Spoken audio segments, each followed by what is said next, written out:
Hi, I'm Alex. Today I'll be showing you around a recently completed project in Ditchling, Sussex. We've worked closely with the customer and conservation officer on this project to make the building structurally sound again and maintain the original features. As we started the frame repairs on the east elevation, we noticed that the window had been extended and they'd cut out considerable supports to the oak frame. This had compromised the strength of the building and it had started to implode. So, working with the conservation officer, we decided to reduce the window back to its original size and therefore reinstating the timber frame and structurally making the building sound again. So when we were doing the works to the window and the external wall, we noticed this beam was boxed in and hiding something. When we uncovered it, the connection detail was completely gone and the beam was ready to drop and collapse. So with the structural engineer and conservation officer, we came up with a plan to strengthen the fireplace, support under the beam and fabricate a metal strap to regain the connection detail to the wall plate. North elevation was the most challenging elevation because with the oriel window we had to take the roof off at the top and work our way down.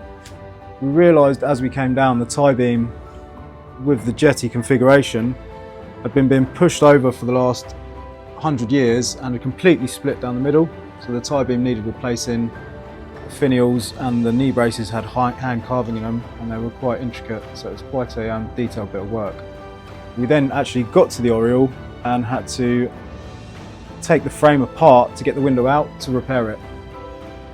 With the oriel repairs to the window itself, we've retained as much of the original fabric as we could, but we had to replace the sill because it was too far gone. We've then scarfed pieces on, retaining as much of the original fabric as we can, and refurbed the critter windows. The external of the building, we had a repair schedule from the architect and conservation officer. Upon inspection, this was a lot worse than we first thought. So we've had to go a little bit further with the repairs externally, but we have made it our duty to maintain as much of the original fabric as possible. So we only take out the rotten timber and replace where needed. Externally, when we had finished the frame repairs, we reinstated the brickwork, but we had to number the bricks and put them back as they came out to maintain the fabric of the building, and also reline plaster the panels. Where we could, where wattle and daub wasn't found because there were cement panels, we've managed to increase the insulation value and then line plaster over the top. Obviously where the wattle and daub was, we've had to maintain that and plaster over. So this is really where we started the project, because as we came into the property to start works, we found out that the floor was about to collapse. So we've reinstated a few of the joists that were rotten, and then with the structural engineer and conservation officer come up with a plan to put these two beams in and support at the other end. With the structural engineer, we came up with the idea to build this supporting plate to take these two beams, so we didn't have to change the actual main beam in the cellar. So we've maintained the original fabric without obviously going for a massive listing from conservation as well to take the building apart.